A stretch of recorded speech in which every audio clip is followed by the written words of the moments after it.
But if there's no further comments, I'd like to invite Brian up to identify what some of the next steps are. We have Henry Charles with us again, who's going to offer some closing comments.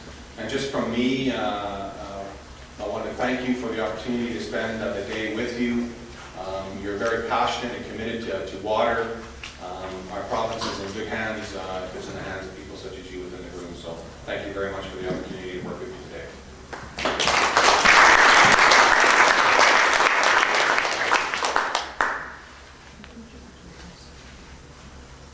Dan took his paper, sir, so that's mine up with this.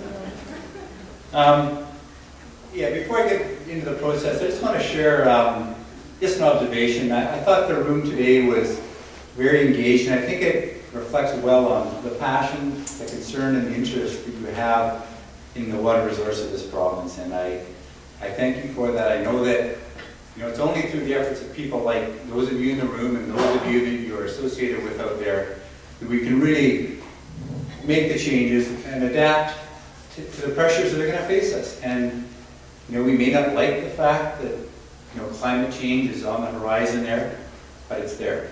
We may not always want to see some of the growth and pressure we're going to place on the resource from various interests, but they're there and they're very real, and we need to be able to respond to them. So I think some of the tension that you see between the trade-offs that need to be made, between the different interests that are out there, that's what leads to the healthy dialogue and the dialogue that we had today. So I really do thank all of you for your participation in this process, both today and if you do something outside of this or the work you've done in preparation for coming here. Each of you has taken the time to do this because you care, and that's worthwhile. So thank you. In terms of our next steps, I ran through them this morning. They're over there on the wall again.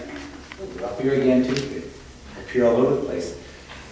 It is an aggressive timeline. I acknowledge that. I know there was a couple of people who spoke to that at the start of the day, that the timelines are very aggressive for such an important initiative.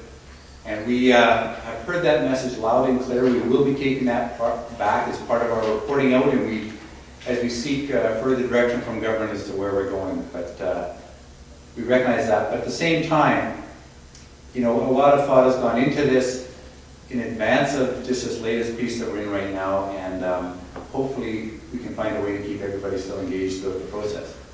So the timelines, again, that we're working for, we will have a reporting out, which will hopefully include Dan's sort of synopsis, as well as much more detail on what took place throughout the province, because as you can appreciate, Dan touched on the highlights. Each of the days was as full as today, and there's lots of information that's been gathered. It will take a while to just, it still sounds like we're going to be dismissing certain pieces, but to bring order to a lot of the comments. And you've probably heard in the discussions today, when you were sitting in your various breakout groups, and I hear it as I go around and drop in on different ones from time to time, that they're not all cleanly, this slice here and this slice here. People blur into other things and blur into the other discussions that are going on. So we'll need to bring some order to just the comments that we receive so they're more easily shared. So we'll be doing that, getting that out. That will appear on the blog. Now it's going to take a little bit of time to get there, and I'm not the one who's going to have my hand on the pen. Others will be doing a lot of that heavy lifting on that piece, so they're going to take a little bit of time, but hopefully, once we pass the submission date of April 30th for getting input in, and we will then take that forward. We will use it and get something back out, ideally before the summer, as to where we're at. We'll continue to work on those other pieces that are in there at the same time, so this will happen concurrently.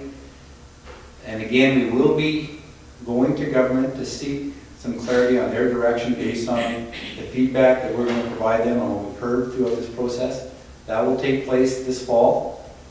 So we'll go in there, and they may say to us, we've heard this, and yeah, we want to change the process a little bit. We want to allow more time. Or they may say, no, we feel we've got what we need. We're ready to move forward, come forward with the options. That's a political decision, and we will be seeking that direction.